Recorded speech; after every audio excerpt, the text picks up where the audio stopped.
Hi, so this is my multimedia project update on the GBCS Youth in Action program. So I am currently working with students in grade 4 to 7 in an enrichment after school program called Youth in Action, which immerses students in a civic participatory research about a community issue.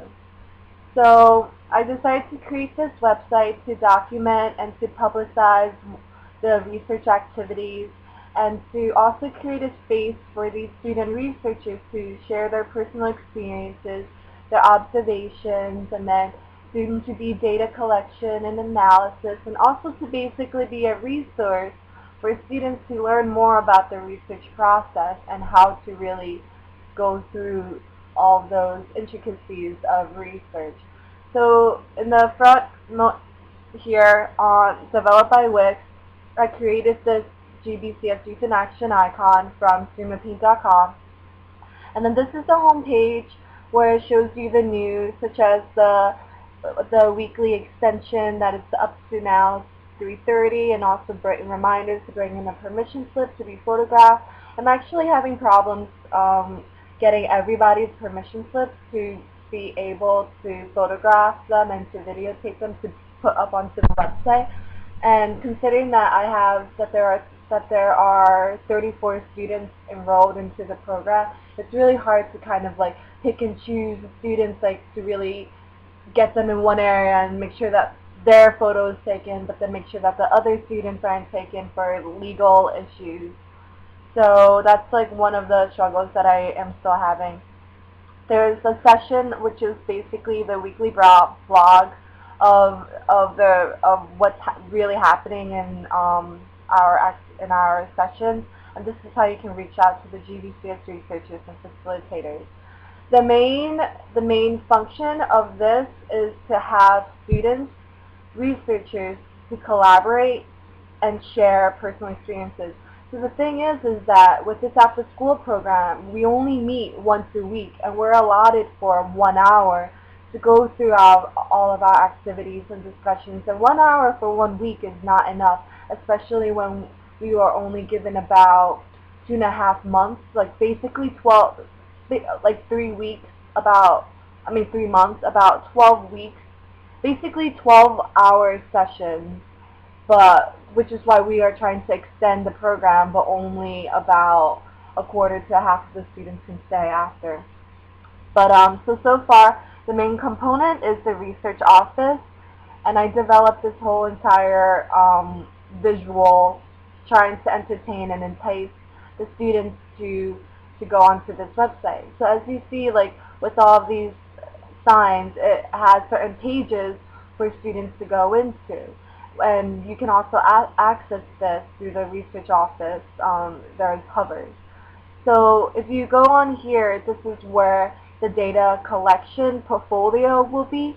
So I plan to have students be in small groups, and then I will, for those who give the permission, I will be able to upload it onto their own online portfolio data so that other students can also see their information when they're not in this 1 hour weekly session. Because I do feel like that's not enough time for us to get through everything, so which is why I hope that this website would encourage more communication and really keep them active in our program. There's also research help, um, and through this I plan to embed videos and screencasts on how to really code and collect and analyze and present data.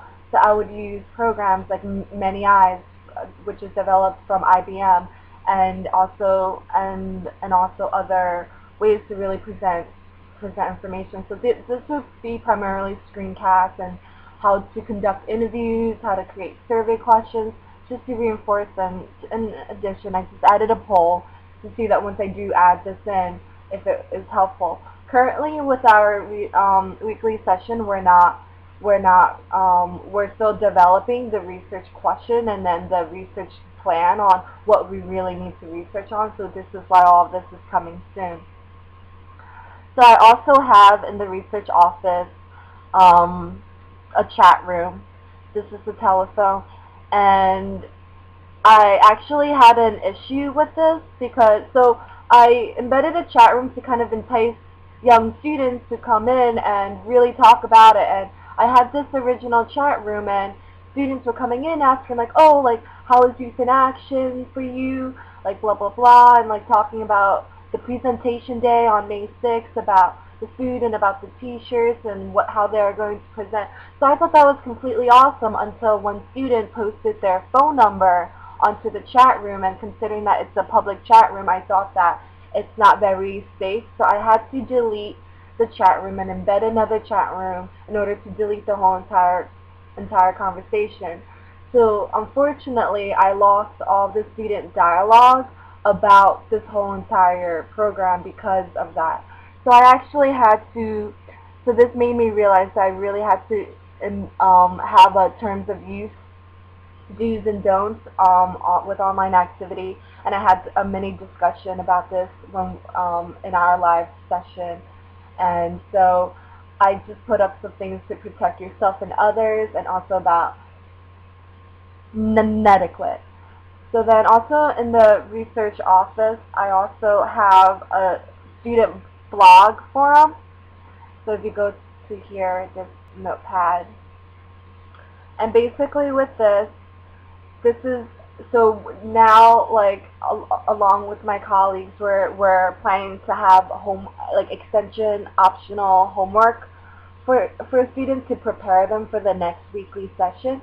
So for this assignment, which was done this past Wednesday, was to go ask your family. Before we gather to meet next week, take time to have a conversation with your parents or family members about our research question. How can we stop underage drinking, or why do people under 21 drink? So this is a New Brunswick community issue that students thought that was very important to address. So now that we have this research idea of a topic, we're having students to initially kind of brainstorm with parents about how they can stop underage drinking. Next week, our objective is to really get into honing the correct phrasing of our research question and then creating that research guide. And then I also have this PEX box, this virtual PEX box. We have this in our live session where it's just considered a personal experience box, where students get to write down their own personal experiences that they were not able to share in our live sessions, to put them online, and then it can be anonymous so they can share with them. And so this is for the student researchers, and to reach out to parents and to have them updated, and even for the students who are absent, because even though we have 34 students enrolled, an average of 30 to 32 students show up. So there's a few absent children. So I create a weekly blog.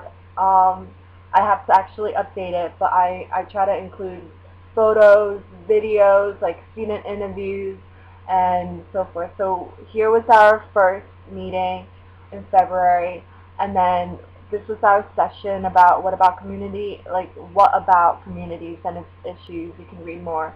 And here is a video about students' experiences with YPAR so far, considering that it was our third session.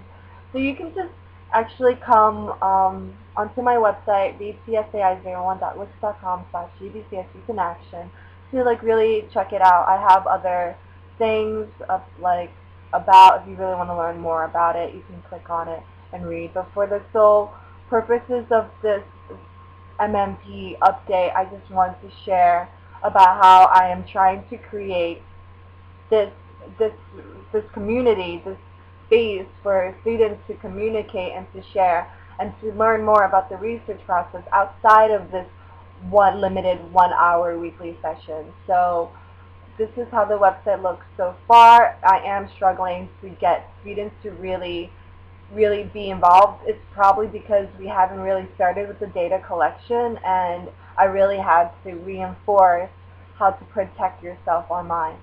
So hopefully I am still on track with this project, because I know that I had initial issues and concerns about whether this is an appropriate project. So feedback about if this is on the right track would be definitely really helpful. Thank you.